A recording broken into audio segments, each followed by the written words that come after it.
नमस्कार मित्रों। एलटी हिंदी की जो लोग तैयारी कर रहे हैं उनके लिए संस्कृत ग्रामर की या संस्कृत व्याकरण की जो सीरीज़ है उसकी शुरुआत करते हैं वर्ण विचार से। और और भी जो भी एग्ज़ाम आप देना चाहते हैं उसमें आजकल तो देख रहे हैं आप सभी में हिंदी ग्रामर तो पूछी जाती है। अब यहाँ पे थोड़ा सा अलग होगा संस्कृत, लेकिन लगभग लगभग एक जैसा ही होता है। तो चलिए शुरू करते हैं वर्ण विचार। वर्ण विचार में सबसे पहले आता है वर्ण। तो वर्ण क्या चीज़ है, वर्ण क्या होता है ये हम समझेंगे। वर्ण होता है, वर्ण को हम अक्षर के नाम से भी जानते हैं। आजकल लगभग एक दूसरे के पर्याय ही हो चुके हैं ये। तो अक्षर की जो परिभाषा होती है उसको संस्कृत में एक परिभाषा आती है कि न क्षरति इति अक्षरः, यानी कि जिसका न क्षरति यानी कि जिसका क्षरण ना हो, क्षरण यानी कि जो नष्ट ना हो, जो टूटे ना, इति अक्षरः उसे ही अक्षर कहते हैं। मतलब नहीं होता है, जिसका क्षरण यानी कि जिसका नाश नहीं होता है, जो नष्ट नहीं होता है, जिसके खंड नहीं होते हैं। अब यहाँ हम नष्ट से क्या तात्पर्य लेंगे, यहाँ हम नष्ट से तात्पर्य लेंगे कि जिसके कोई खंड ना हो। अर्थात भाषा की जो सबसे छोटी इकाई होती है उसी को वर्ण या अक्षर कहा जाता है, जिसको हम ध्वनि भी कहते हैं, है ना। तो आपने देखा होगा शुरुआत में बच्चा जब बोलता है तो शुरुआत में वो एक ही ध्वनि बोलता है, एक ही वर्ण बोलता है, एक ही अक्षर बोलता है। तो यहाँ पे मैंने एक उदाहरण भी रखा हुआ है कि जैसे रामः है, तो रामः में हम कितनी ध्वनियाँ निकाल सकते हैं। देखिए हम इसमें इतनी ध्वनियाँ निकालेंगे तो इनका टूटना संभव नहीं है। रामः एक शब्द है, तो शब्द होता है वर्णों का सार्थक समूह। अब हमने यहाँ से जो वर्ण है वो अलग अलग कर दिए। देखिए रा है तो रा में र तो है ही है, मूल जो व्यंजन है, उसके साथ आ की मात्रा भी है तो आ को हम अलग कर देंगे। फिर म में म हमने अलग कर दिया, उसमें अ तो है ही है क्योंकि हलंत नहीं है तो अ है, तो अ भी अलग कर दिया। फिर विसर्ग है। तो इतने हमने यहाँ पे 5 वर्ण इसमें से निकाल दिए हैं। तो 5 वर्ण जब निकाल दिए तो इन वर्णों को अब हम अलग नहीं कर सकते हैं। अब जैसे यहाँ पर देखिए आप, इस रॉ का है तो इस रॉ का हम खंड कर सकते हैं क्या? नहीं कर सकते हैं, इसका खंड नहीं किया जा सकता है। अब जब इसका खंड नहीं किया जा सकता है तो इसका तात्पर्य क्या है? इसका तात्पर्य है कि यह एक अक्षर है, इसका क्षरण नहीं हो रहा है या टूट नहीं रहा है, तो यह एक अक्षर है। तो उम्मीद करती हूँ समझ में आ गया होगा आपको। देखिए मैं शब्द टू शब्द जो है लिख के भी बता सकती थी आपको, लेकिन उसमें टाइम लग रहा है, जो अपलोडिंग में दिक्कत होती है ना। तो चलते हैं वर्ण के भेद पर कि वर्णों के जो भेद हैं वो कितने होते हैं। तो वर्ण होते हैं मुख्यतः 2 प्रकार के। तो 2 प्रकार के कौन से वर्ण हैं? एक होता है स्वर, दूसरा होता है व्यंजन। अब आप बोलेंगे कि इसके आगे मैंने जो लोग संस्कृत वाले हैं और जिनको एलटी संस्कृत का पेपर देना है उसमें ये विशेषता पूछा जाता है, या आपकी जानकारी के लिए आपको पढ़ाना भी पड़ेगा। कल को आपका सिलेक्शन हो गया तो आपको पढ़ाना पड़ेगा। तो अच क्यों कहते हैं, स्वरों को अच क्यों कहा जाता है और व्यंजन को हल क्यों कहते हैं। तो व्यंजन संधि को हल संधि भी कहते हैं संस्कृत में, स्वर संधि को अच संधि भी कहते हैं। तो ऐसा क्यों होता है इसका मैं थोड़ा सा पहले आपको परिचय दे दूंगी। संस्कृत के एक हमारे बहुत बड़े व्याकरण हुए थे। व्याकरण आप जानते होंगे, व्याकरण का जो सबसे बड़ा या बहुत ज्ञाता होता है उसे व्याकरण कहते हैं। तो वे थे महर्षि पाणिनि। तो महर्षि पाणिनि जी के की तपस्या पर या उनके अनुरोध पर भगवान शिव जी ने क्या किया था, डमरू बजाया था। और डमरू जब बजाया था तो उससे ये 14 माहेश्वर सूत्र निकले थे। माहेश्वर, तो माहेश्वर आप पता है आपको किसका पर्याय है, किसके नाम का पर्याय है? भगवान शिव जी का। तो जब उनके डमरू से क्या निकले थे, उन्होंने डमरू बजाया था और ये 14 जो है माहेश्वर सूत्र उसमें से निकले थे। तो देखिए कौन कौन से हैं, इनको पढ़िएगा और याद करिएगा, क्योंकि अगर आपको हिंदी में अपना करियर बनाना है तो वहाँ पे आपको ज़रूरत पड़ेगी। आई उण रील रिक ए ओंग आई औज हाय वरट लण यमंगणनम झवय गड़दस जब गड़दस खप छटत चटताओ कपय शशर हल। तो इसको किस प्रकार बोलेंगे अगर आपको लय के साथ याद करना है? आई ओण रील लिक ए ओंग आई ओज हय वरट लण यमंगणनम झवय गड़दस जब गड़दस खप छटत चटताओ कपय शशर हल। तो इस प्रकार से आपको ये 14 तुरंत ही याद हो जाए। एक ही दिन में नहीं हो पाएगा, अगर नहीं हो पाएगा तो 4-4 करके करिएगा। आई ओन रील रिक ए ओंग आई ओज इतना करिएगा, फिर हाय वरट लण यमंगणनम झवय इतना करिएगा, फिर गड़दस जब गड़दस खप चटत चटताऊ कपय, फिर सर हल। ठीक है। अब यहाँ से अच का क्या संबंध है, स्वरों को अच क्यों कहा जा रहा है? आप देख रहे होंगे कि इन 14 माहेश्वर सूत्रों में आपको अ भी दिखाई दे रहा है, तो क भी दिखाई दे रहा है ना, सभी कुछ दिखाई दे रहा है। तो देखिए यहाँ पर क्या समझे आप इससे? देखिए प्रत्याहार निर्माण, अब एक आता है प्रत्याहार निर्माण। प्रत्याहार निर्माण आता है संस्कृत व्याकरण में। इसके बगैर आप संधि भी नहीं पढ़ा पाएंगे और संस्कृत ग्रामर पढ़ा भी नहीं पाएंगे और पढ़ भी नहीं पाएंगे, समझ ही नहीं पाएंगे जब तक आप प्रत्याहारों को नहीं समझ पाते, क्योंकि पूरी संस्कृत व्याकरण जो है इसी पर आधारित है। तो कैसे हम प्रत्याहार बनाते हैं? प्रत्याहार का मतलब क्या होता है? संक्षिप्त करना। प्रत्याहार का मतलब होता है संक्षिप्त करना। अब आप यहाँ पे देख रहे हैं कि मैंने यहाँ पे लिखा भी है, आई उण रील रिक ए ओंग आई औच लिख दिया मैंने, सपोज, ठीक है ना। यहाँ पे जो 4 शुरुआत के जो माहेश्वर सूत्र हैं वो मैंने लिख दिए। अब उसमें आप देख रहे हैं कि जो अंतिम वर्ण है सभी प्रत्याहारों के, वो क्या है? सभी माहेश्वर सूत्रों के, सभी माहेश्वर सूत्रों के जो अंतिम वर्ण है वो हलंत हैं। तो यहाँ पे एक चीज ध्यान दीजिएगा, इनकी गणना नहीं होगी, इसलिए मैंने इनको सर्कल किया हुआ है कि इनकी गणना नहीं होगी। जब आप गिनोगे वर्णों को तो इनकी गणना नहीं होगी। अब इसमें देखिए अ ई उ, अ मतलब अ आ दोनों हो जाएगा, ई मतलब ई दोनों हो जाएगा, उ मतलब उ दोनों हो जाएगा। अंडरस्टूड है, ठीक है। तो इसको आप आगे भी समझ लेंगे। तो देखिए यहाँ पर आपको पूरे स्वर दिखाई दे रहे हैं या नहीं? अ ई उ 6 ये हो गए, री री 5, 3 ये हो गए, 6 3 9 ये हो गए, ए ओ ये हो गए। तो कितने हो गए? 9 और 10 11, फिर आई और आउ 12 13। तो 13 स्वर आपको यहाँ पे प्राप्त हो गए, ठीक है ना। अब आप बोल रहे होंगे ये जो मैंने लिखा हुआ है, देखिए ये संस्कृत ग्रामर में प्रयोग होता है। ये जो यहाँ पर मैंने दूसरा री लिखा है, इसको इस तरीके से भी लिखा जाता है, इस तरीके से भी लिखा जाता है इसको, ये समझ रहे हैं आप। तो ये जो है, जो बड़ा, जिसको बड़ा रूप कहते हैं, दीर्घ रूप कहते हैं, वो री है जिसका प्रयोग वैदिक ऋचाओं में किया जाता था। बेसिकली आजकल होता नहीं है, तो बताना तो है ही, है ना। आपसे किसी ने पूछ दिया या आप कोई ऋग्वेद का श्लोक पढ़ा रहे हो तो कैसे पढ़ाओगे?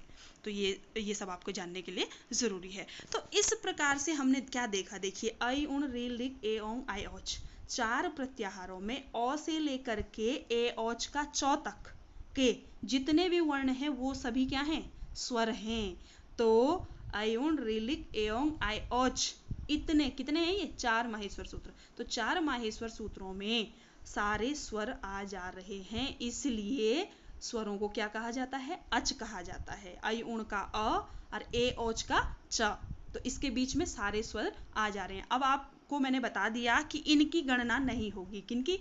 इसकी गणना नहीं होगी, इसकी गणना नहीं होगी, इसकी गणना भी नहीं होगी और इसकी भी नहीं होगी। क्यों? क्योंकि ये हलंत वर्ण हैं, ये हलंत वर्ण है, तो इनकी गणना नहीं होगी, ठीक है। तो गणना किनकी होगी? जिनमें कोई भी हलंत नहीं है, जो पूर्ण है। अर्थात यहाँ पे हम चूंकि किसकी बात कर रहे हैं? स्वरों की बात कर रहे हैं, तो स्वरों की गणना होगी, ठीक है। आगे देखिए, अब कह रहे हैं कि व्यंजनों को हल क्यों कहा जाता है? ये भी सवाल खड़ा हो सकता है। अब आपको पूछ दिया किसी ने भाई कि व्यंजन संधि को हल संधि क्यों कहते हैं, तो आप क्या बोलोगे? पिछली बार जैसे पेपर में आया भी है, तो वहां पर आपका जवाब होगा कि हयवरट से हल तक के जितने भी माहेश्वर सूत्र हैं उनके अंदर सारे व्यंजन आते हैं। समझ रहे हैं आप? हयवरट, देखिए हयवरट, तो ट, ये सारों के अंतिम वर्ण छोड़ देंगे आप। यहाँ भी इस कपय में मैं जो है यो में हलंत लगाना भूल गई। तो यहाँ पर जितने भी वर्ण, जितने भी माहेश्वर सूत्र हैं, इनके सारे वर्णों की गणना कीजिएगा और अंतिम वर्ण छोड़ दीजिएगा। जो हलंत वर्ण है उसको छोड़ दीजिएगा और बाकी सबको गिनिएगा, तो आपके सारे क्या आ जाएंगे? सारे आपके व्यंजन आ जाएंगे, ठीक है। समझ में आ रहा है? हयवरट का ह से लेकर के हल के ल तक के ल के बीच में हमारे सभी व्यंजन आ जाते हैं, इसलिए व्यंजनों को संस्कृत में क्या कहा जाता है? हल कहा जाता है। ये टॉपिक क्लियर हो गया? आई थिंक क्लियर हो गया, है ना।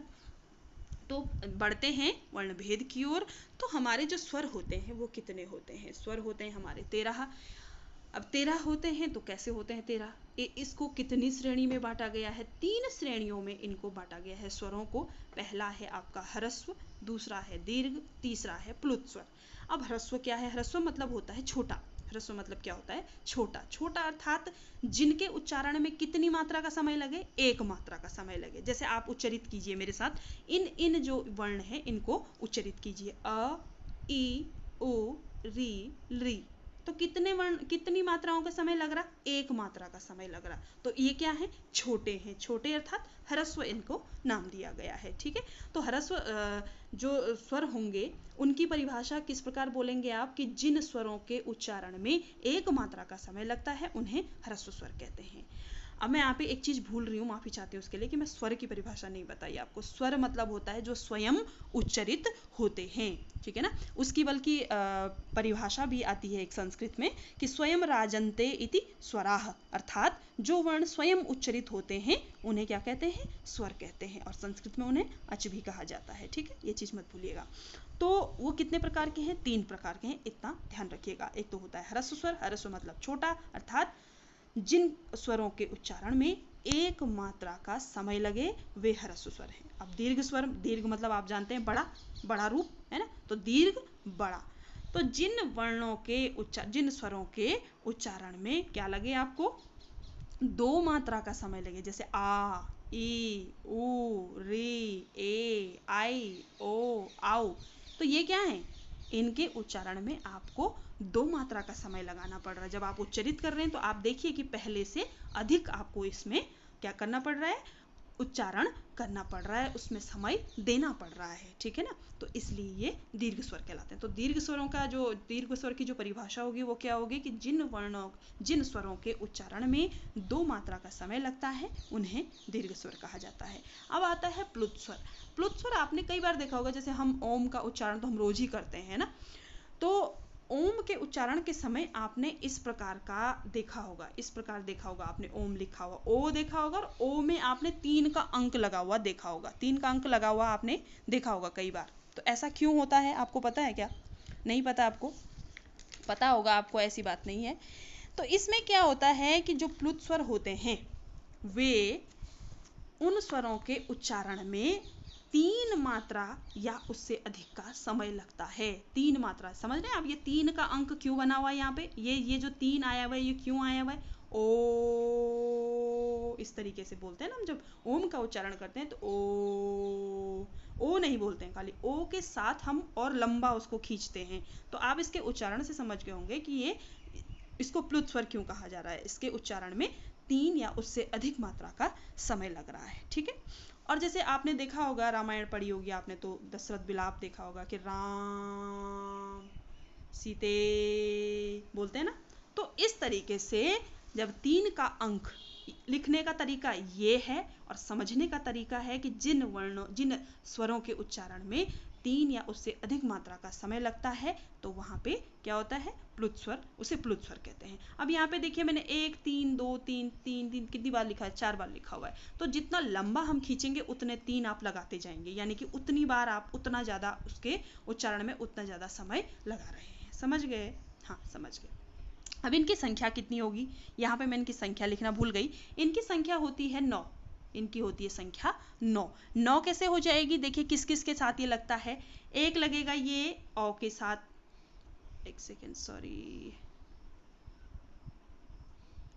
एक लगेगा ये औ के साथ, दूसरा लगेगा ये ई के साथ, तीसरा लगेगा ये ऊ के साथ, चौथा लगेगा री के साथ, पांचवा लगेगा लरी के साथ, फिर लगेगा ये ए के साथ, फिर लगेगा आई के साथ, फिर ओ और फिर आओ के साथ। समझ रहे हैं? इसलिए इसकी संख्या हो जाती है कितनी, 9। हो गए 9। यहाँ आगे कितने हैं, 5, और पीछे कितने, 4, ठीक है।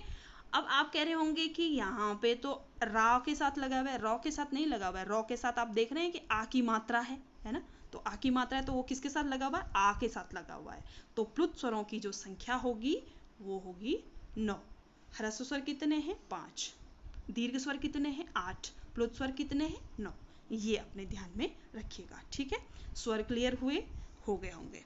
आगे देखिए, जो व्यंजन संधि है, व्यंजन संधि, व्यंजन का मतलब क्या होता है, व्यंजन की परिभाषा क्या होती है, किसे व्यंजन कहेंगे? व्यंजन का मतलब होता है कि जब जो वर्ण स्वयं उच्चरित न हो सकें, इसकी परिभाषा आती है कि व्यज्यते वर्णांतर संयोगेन द्योत्यते ध्वनि विशेषो येन तद व्यंजनम। यानी कि जो वर्ण स्वयं उच्चरित न होकर के किसकी सहायता से उच्चरित होते हैं, स्वरों की सहायता से उच्चरित होते हैं, उन्हें व्यंजन कहा जाता है। समझ गए?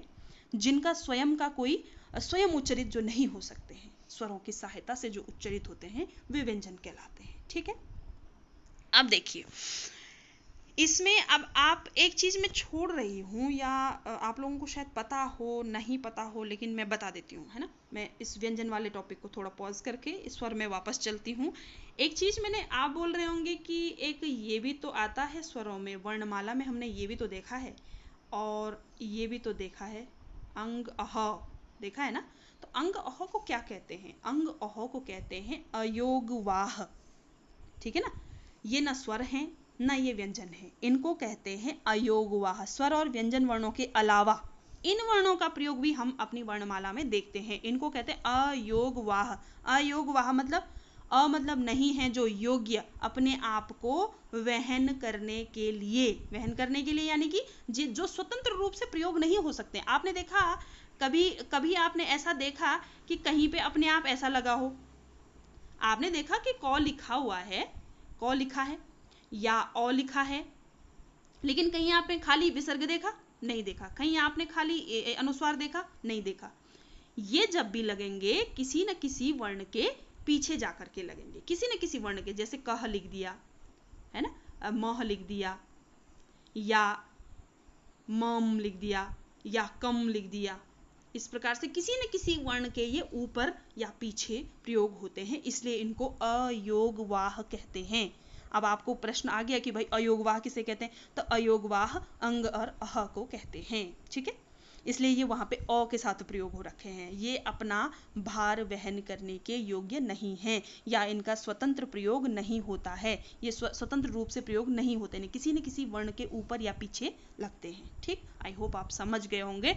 अब देखिए व्यंजन संधि में, व्यंजन संधि नहीं सॉरी, व्यंजन में हम चल रहे थे कि व्यंजन क्या होते हैं। तो व्यंजन मैंने आपको बता दिया कि जिन वर्णों का उच्चारण स्वतंत्र ना हो करके स्वरों की सहायता से होता है, वे व्यंजन कहलाते हैं। अब व्यंजन कितने प्रकार के हैं? मुख्यतः व्यंजन 3 प्रकार के होते हैं, ठीक है ना। इनकी संख्या होती है 13।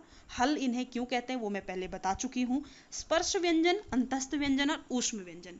स्पर्श व्यंजन क्या होते हैं? स्पर्श व्यंजन मतलब होता है, देखिए जब आप बोलते हो ना, तो आपके मुख में जिह्वा है, जिह्वा यानी कि जीभ है। तो जीभ जब वर्णों की उच्चारण जब होता है, तो उस समय जीभ का बहुत बड़ा योगदान होता है। तो जीभ किसी न किसी को छूती है ना। मुख के अंदर जो क्या होते हैं, अंग होते हैं आपके, जैसे तालु है, और आपका जो है मूर्धा है, दंत है, ओष्ठ है, इन सबको छूती है, इन सब का सहयोग लेती है। तो इसीलिए कहा गया है स्पर्श व्यंजन उन्हें। क्यों कहा गया है? क्योंकि उस समय क्या होता है, जो जिह्वा है वो तमाम मुख के अंदर के तमाम अंगों को, तमाम उच्चारण स्थानों को क्या करती है? स्पर्श करते हुए बाहर निकलती है, स्पर्श करते हुए उच्चारण करती है। किसका? इन वर्णों का। इसलिए इन्हें कहा जाता है क्या?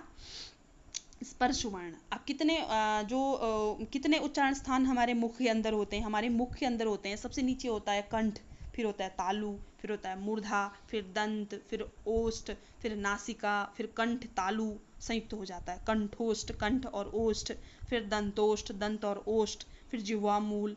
तो ये सब जो है उच्चारण स्थान है।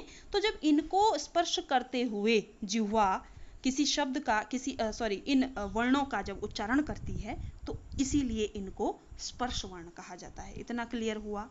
ये कितने होते हैं संख्या में? बहुत बार पूछा जाता है कि ये संख्या में कितने होते हैं। ये संख्या में होते हैं 25। 25 कैसे? कौवर्ग आपने सुना होगा, कौवर्ग सुना आपने?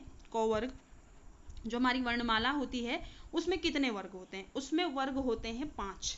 कौवर्ग ये लिखा हुआ है। कौवर्ग मतलब क ख ग घ ङ, च वर्ग मतलब च छ ज झ ञ, ट वर्ग मतलब ट ठ ड ढ ण, त वर्ग मतलब त थ द ध न, प वर्ग मतलब प फ ब भ म।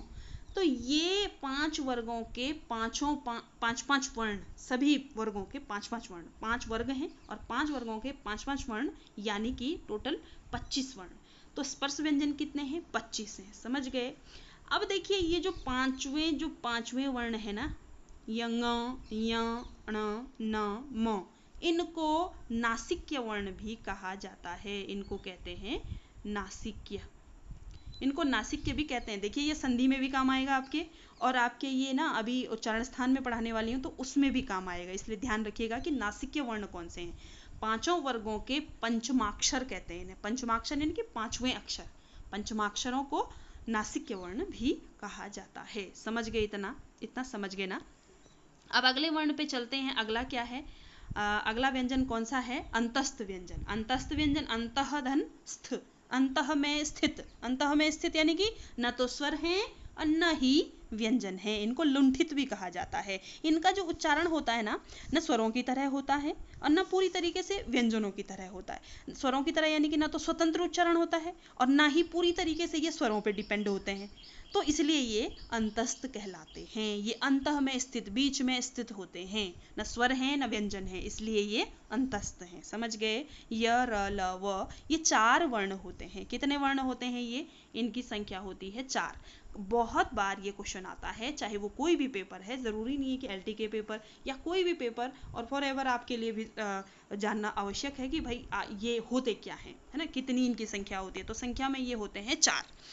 अब आता है आपका ऊष्म व्यंजन। ऊष्म से तो आप समझ ही गए होंगे कि ऊष्म मतलब होता है, ऊष्मा मतलब होता है गर्मी।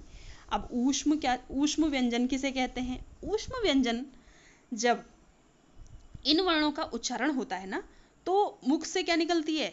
जो हवा निकलती है वो तो काफ़ी जोर के साथ निकलती है, काफ़ी रगड़ खा करके बाहर निकलती है या घर्षण के साथ बाहर निकलती है, तो उसे कहते हैं ऊष्मा उत्पन्न करते हुए निकलना। तो जब ऊष्मा जिन वर्णों के उच्चारण में उत्पन्न होगी तो वो अपने आप ही ऊष्म वर्ण होंगे। ये तो याद करने के लिए सरल है ना। तो ऊष्म वर्णों को आप इस तरीके से याद रखेंगे कि जिनके उच्चारण में गर्मी उत्पन्न हो, मुख से हवा रगड़ खा के बाहर निकले, घर्षण के साथ बाहर निकले। जैसे आप श का उच्चारण कर लीजिए, तो और वर्णों के उच्चारण से आपको श के उच्चारण में काफ़ी ज़्यादा जोर देना पड़ रहा होगा, है ना, बहुत ज़्यादा मुंह को एक व्यवस्थित तरीके से बोलना पड़ रहा होगा, श श स ह, है ना। तो इसमें ऊष्मा उत्पन्न होती है, इसलिए ये ऊष्म वर्ण है। ठीक है। इनकी संख्या कितनी होती है? इनकी भी संख्या जो है वो, एक सेकेंड ना, सॉरी, इनकी संख्या भी 4 होती है। 4 ये और 25 ये, कितने हो गए? 25 और 4 29, 29 4 33। तो उस व्यंजनों की संख्या मैंने कितनी बताई थी आपको? 33 हो गए। 33। ठीक, आगे चलते हैं। इसके अलावा आपने वर्णमाला में आपने संयुक्त व्यंजन भी देखे होंगे। अक्षत्र ज्ञ देखा होगा आपने, है ना। तो अक्षत्र ज्ञ जो है, इनकी रचना कई बार पूछी जाती है। रचना न भी पूछी जाए तो हमें ज्ञान तो होना ही चाहिए, क्योंकि हमें उच्चारण भी तो करना है उसका ना। जब हम उच्चारण करते हैं तो क्ष का उच्चारण हम बहुत बार गलत करते हैं, है ना। तो गलत नहीं करना है, इसको हमें समझना है कि अक्षर की जो रचना होती है वो कैसे होती है। ये देख रहे हैं आप ये।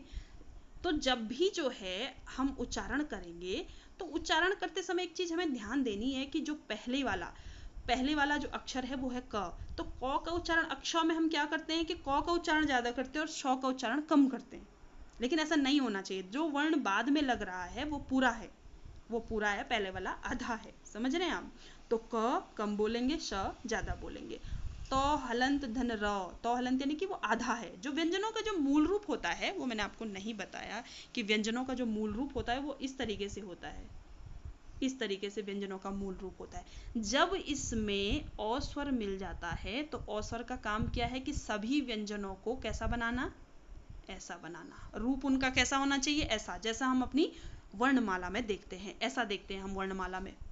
जो व्यंजन है उनका रूप, है ना। क, फिर ख देखेंगे हम इस तरीके से, है ना।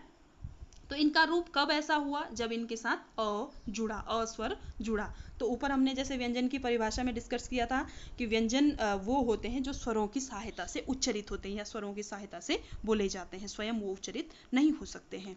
तो यहाँ पे हम ये चीज़ देख रहे हैं, चरितार्थ हो रही है। और बाकी के स्वरों का काम क्या है? अब आप बोलोगे कि बाकी के स्वरों का काम क्या है? जब अ स्वर ही सभी को पूर्ण कर देगा, तो मात्राएं भी चाहिए हमें, है ना। मात्राएं चाहिए। बचपन में हम 12 खड़ी बहुत पढ़ते थे ना, क का की कु के काई को का उकं कह। तो ये कहाँ से आई? ये सब बाकी के स्वर है ना जो इसमें जुड़ गए। ठीक है, मात्रा के रूप में आना। बाकी आगे बाकी स्वरों की, जैसे आ की है तो आ की मात्रा एक खड़ी पाई हो गई, फिर ई है तो ई की मात्रा इस तरीके से हो गई। तो बाकी स्वरों की अपनी अपनी मात्राएं होती हैं जो व्यंजनों के साथ हम लगा करके आगे का जो भाषा है वो बनाते हैं। ठीक है, तो आई होप इतना आप समझ गए होंगे कि ये इनकी जो रचना है, इनकी रचना कैसे होती है। त्र, त, हल, तो आधा, र पूरा होता है। र का उच्चारण आपको पूरा करना है। त्र जब आप बोलेंगे तो त कम बोलना है, र पूरा बोलना है।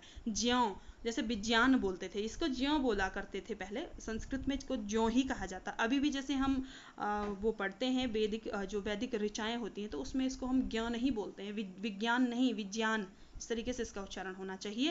लेकिन आज कुछ कुछ चीज़ें ऐसी होती हैं जो प्रचलन में आ जाती हैं, तो प्रचलन में आ जाती है तो हमें बोलना ही पड़ता है, और हम वही बोलते रहते हैं, आगे उसका अंधानुकरण करते चले जाते हैं, और वही चीज़ें प्रचलन में भी आ जाती हैं। तो देखिए ज्यों, इसको हम आजकल बोलते हैं, तो इसको पहले जो है ज्यों बोला जाता था, और ज्यों सही भी था क्योंकि उसकी रचना आप देख रहे हैं, जौ आधा और यों पूरा, ज्यों।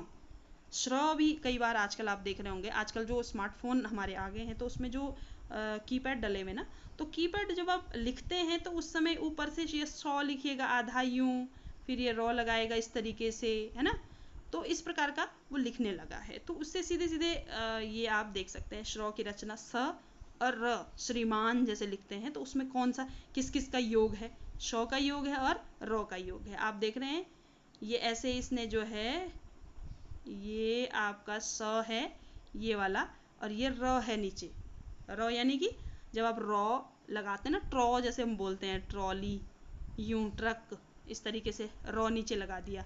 अब इस रॉ की रचना का भी मैं अभी आपको बताती हूँ, ये यहाँ पे मैं आपको बताती हूँ आगे कि इसकी रचना जो है कैसे कैसे होती है।